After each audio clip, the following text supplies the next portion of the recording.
Hello everyone, graphic designing with পাওয়ারপয়েন্টের আজকের পর্বে আমরা শিখব কিভাবে একজন মডেলের ছবি ব্যবহার করে আমরা এরকম একটা ক্রিয়েটিভ পোস্টার ডিজাইন করতে পারি। তাহলে চলুন শুরু করা যাক। আমরা আমাদের এই স্লাইডে রাইট ক্লিক করে নিউ স্লাইড ওপেন করব। আমাদের সামনে যে স্লাইডটি ওপেন হয়েছে এটি আজকে আমাদের পোস্টারের মূল ক্যানভাস। তবে এখানে একটা কথা আছে, আমরা যদি ডিজাইন অপশনে যাই, ডিজাইন অপশনে যাবার পরে আমাদের সামনে ঠিক হাতের ডান দিকে স্লাইড সাইজ বলে একটি অপশন চলে আসবে এবং এখানে ক্লিক করবার পরে আমরা কাস্টম স্লাইড সাইজে এখানে উইডথ এবং হাইট দুটো একেবারে সমান করে ফেলবো, যেন আমরা এই ধরনের বর্গাকৃতি স্লাইড পাই। তাহলে এখানে এখন আমরা আমাদের এই পোস্টারটি ব্যাকগ্রাউন্ড ইনসার্ট করতে চাই। সেটা কিভাবে করা সম্ভব? আমরা ইনসার্ট অপশনে যাব। ইনসার্ট অপশনে যাবার পরে ঠিক নিচেই একটা অপশন আসবে পিকচার্স। এই পিকচার্সে ক্লিক করলে আমরা আমাদের ডিভাইস থেকে ব্যাকগ্রাউন্ড ইনসার্ট করতে পারবো। এখন এই ব্যাকগ্রাউন্ডটিকে আমরা কিভাবে আমাদের স্লাইডের সমান করতে পারি? হ্যাঁ, আমরা আবারও যাব ক্রপ অপশনে এবং ক্রপ অপশনে যাবার পরে আমরা 1:1 বা স্কোয়ার রেশিওতে এটাকে ক্রপ করে ফেলবো। ক্রপ করে ফেলার পরে আমরা ড্র্যাগ করে পুরো স্লাইডের সমান ব্যাকগ্রাউন্ডটিকে বানিয়ে ফেলবো। এখন এ ধরনের ব্যাকগ্রাউন্ড কোথায় পাওয়া যায়? আমরা যদি গুগলে সার্চ করি গ্রিন বোর্ড ব্যাকগ্রাউন্ড, তাহলে আমাদের সামনে অনেকগুলো ব্যাকগ্রাউন্ড চলে আসবে। আমার সব থেকে ভালো লেগেছিল এই ব্যাকগ্রাউন্ডটি, তাই আমি সেটি নির্বাচন করেছি। এরপরে আমাদের ব্যাকগ্রাউন্ডের উপর আমরা যে কাটআউটটি বসাবো সেটি ইনসার্ট করার পালা। তাহলে আবার আমরা চলে আসি, ইনসার্ট অপশনে যাব, একইভাবে পিকচার্স থেকে আমরা কাটআউটটা ইনসার্ট করব। এখন এখানে লক্ষ্য করতে হবে যে আমাদের মডেলের পিকচারে তো একটা আলাদা ব্যাকগ্রাউন্ড রয়েছে, এটা রিমুভ করে আমরা কিভাবে শুধুমাত্র আমাদের ব্যাকগ্রাউন্ডটিকে রাখতে পারি। হ্যাঁ, এটা করার জন্য খুবই অ্যামেজিং একটা টুল পাওয়ার পয়েন্টে আছে এবং সেটা হচ্ছে রিমুভ ব্যাকগ্রাউন্ড। হ্যাঁ, রিমুভ ব্যাকগ্রাউন্ডে ক্লিক করার পরে আমরা এই ছবির ব্যাকগ্রাউন্ডটা রিমুভ করতে পারবো। আমি ড্র্যাগ করে নিচ্ছি চারদিকে এবং যতটুকু অংশ আমি রাখতে চাইছি ততটুকুই আমি নির্বাচন করব। ধরা যাক আমি শুধুমাত্র এতটুকু অংশ রাখবো এবং উপর দিয়েও আমি কিছুটা ড্র্যাগ করে ফেললাম এবং এরপরে আমার সামনে একদম পারফেক্ট একটা কাটআউট কিন্তু হয়ে গেল। মাত্র কয়েক সেকেন্ডের কাজ, তাই না? এরপরে আমরা এই কাটআউটটাকে ঠিক এই পোস্টারটির মতো একটি সাইডে বসাবো। তাহলে আমরা এটাকে একটা সাইডে বসাই।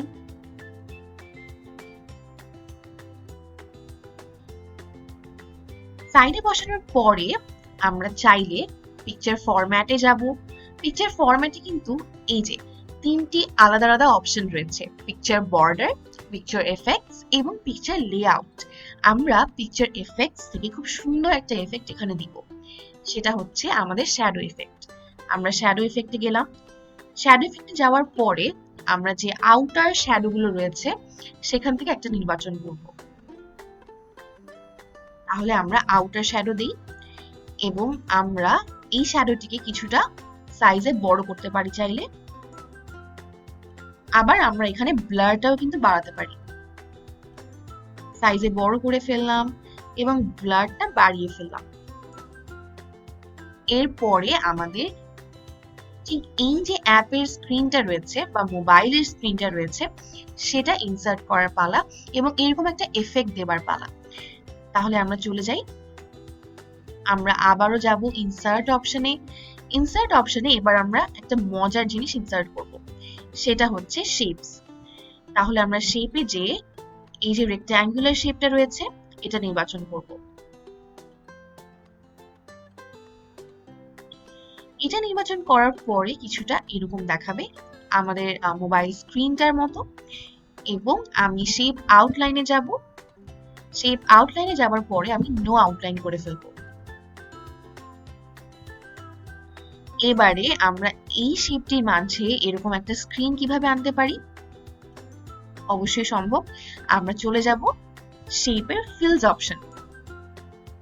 এখানে যেমন সলিড ফিল করা আছে, যেমন একটা কালার দিয়ে ফিল করা, আমরা পিকচার অর টেক্সচার ফিল অপশনটা নির্বাচন করব। এরপরে আমরা এখানে ইনসার্ট করলাম।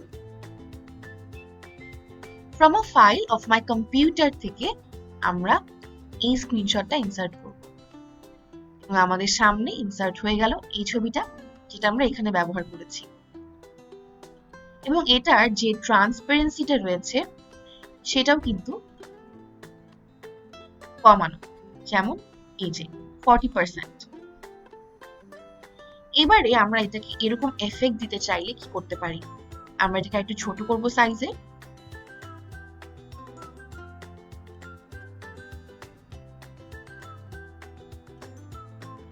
ছোট করবার পরে আমরা আবার যাব পিকচার ফরম্যাটে।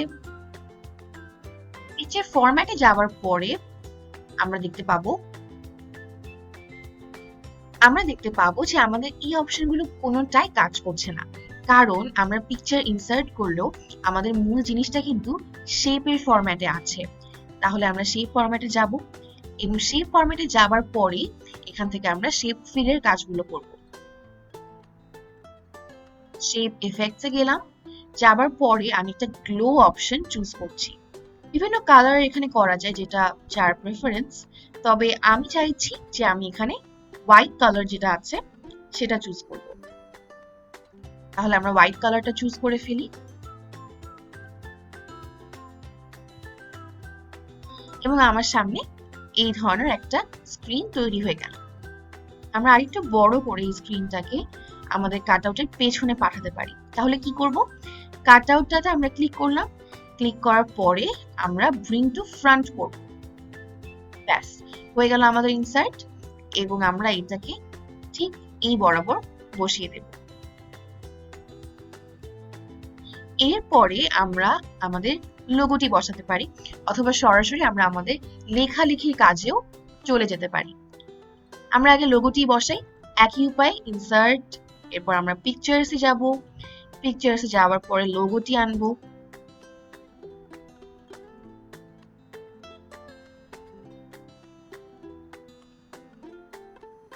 যেহেতু আমাদের ব্যাকগ্রাউন্ডটি ডার্ক বা কিছুটা ডার্ক কন্ট্রাস্টের, তাই আমরা যদি এটার উপর কালো রঙের কোনো লোগো দিই সেটা কিন্তু খুব ভালো ফুটবে না। এই জন্য আমরা এখানে সাদা রঙের লোগোটি ব্যবহার করব। আমরা ঠিক ডান দিকে এটাকে বসিয়ে ফেললাম। এরপরে আমাদের একটাই কাজ বাকি, সেটা হচ্ছে এই যে লেখাগুলো সেগুলো চটজলদি লিখে ফেলা। আমরা যেটা করতে পারি, আমরা সরাসরি ইনসার্ট অপশনে যাব এবং এখানে আমরা টেক্সট বক্স যে অপশনটি সেটি দিয়ে আমাদের টেক্সট লেখার বক্সটি ইনসার্ট করব। ইনসার্ট করে ফেললাম। ইনসার্ট করে ফেলার পরে আমরা এখানে টেক্সটের যে ফন্টটি আমরা চুজ করতে চাই সেটা এবং এর পাশেই যে টেক্সটের কতটুকু সাইজ আমরা রাখতে চাচ্ছি সেটাও আমরা নির্বাচন করতে পারবো। আমি ব্যবহার করব বিটপি ইউনিকোড ফন্ট এবং আমি সাইজটি বাড়িয়ে করতে চাইছি 40। বাংলা সেটিং এর পরে আমি এখানে লিখব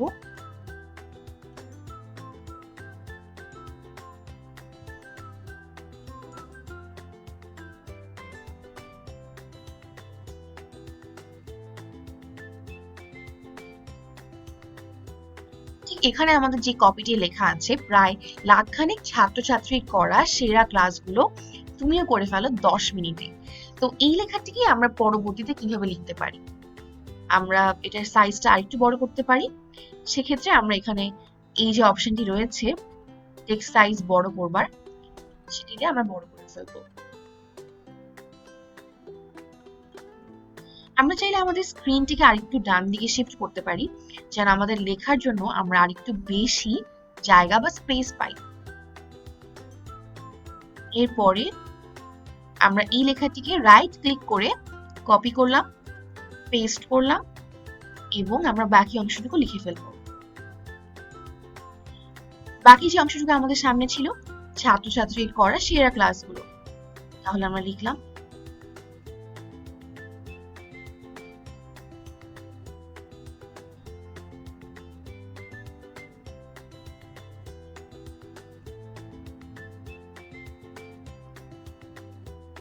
এবারে আমরা লিখবো সেরা ক্লাসগুলো। লক্ষ্য রাখতে হবে যে আমরা যেন আমাদের লেখাটা সব একই সমান সাইজের না করে ফেলি, তাহলে আমাদের যারা অডিয়েন্স বা আমাদের যারা স্টুডেন্ট রয়েছে তারা কিন্তু বুঝতেই পারবে না যে পুরো লেখাটির মধ্যে আসলে ফোকাস পয়েন্ট কোনটি। এই জন্য আমরা একটা নির্দিষ্ট লেখা একটু অন্যগুলোর থেকে বড় রাখবো। যেমন আমরা এখানে সেরা ক্লাসগুলোকে বড় রেখেছি, এখানে আমরা একইভাবে করে ফেললাম। আমরা লিখবো ক্লাসগুলো।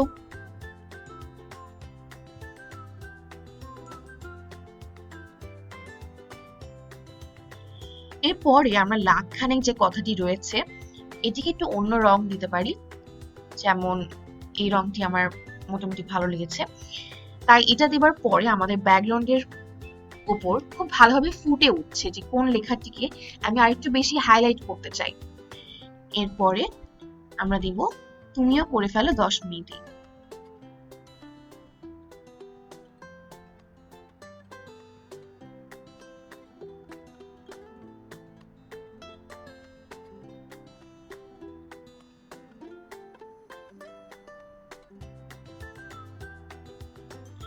দশ কথাটিকে আমরা একটু বেশি বড় করে হাইলাইট করেছি, তার কারণ 10 মিনিটে এত সেরা ক্লাসগুলো করতে পারবে এটা দেখে কিন্তু শিক্ষার্থীরা অবশ্যই আমাদের যে কন্টেন্ট রয়েছে তার প্রতি ইন্টারেস্টেড হবে। আমরা যখন একটা ক্রিয়েটিভ পোস্টার দিয়ে কোনো কিছু প্রমোট করি, আমাদের কিন্তু লক্ষ্য থাকে এটাই যে যেন বেশি মানুষ আমাদের পোস্টারটি দেখে আমাদের কন্টেন্টের প্রতি আগ্রহী হয়। সেভাবেই আমরা 10 লেখাটিকে বড় করলাম এবং এটার রঙও আমি পাল্টে দিই এবং এখানে আমি শ্যাডো যে অপশনটা রয়েছে এটার মাধ্যমে একটা সুন্দর এফেক্ট এটার পেছনে দিয়ে ফেললাম। এবারে আমরা মিনিটেই কথাটা লিখে ফেলি এবং মিনিটেই কথাটাকেও কিন্তু আমরা ঠিক একইভাবে এই রঙের করে ফেলবো।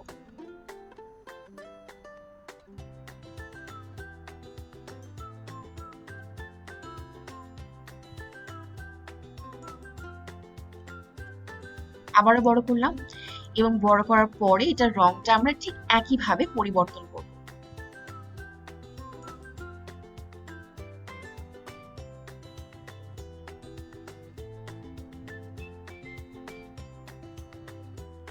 ব্যাস আমাদের সামনে হয়ে গেল চটজলদি কিভাবে একটা কাটার ব্যবহার করে পাওয়ার পয়েন্টেই পোস্টার তৈরি করা যায় তার সুন্দর একটা ডেমো। আশা করছি এই ভিডিওর মাধ্যমে আপনারা অনেকেই গ্রাফিক ডিজাইনিং এর যে পুরো ব্যাপারটি পাওয়ার পয়েন্টে করা যায় তা বুঝতে পেরে নিজেরাও খুব জলদি পাওয়ার পয়েন্টে ডিজাইনিং করা শুরু করবেন এবং নিজের ডিজাইনের প্রতিভা দিয়ে চমকে দিবেন সকলকে।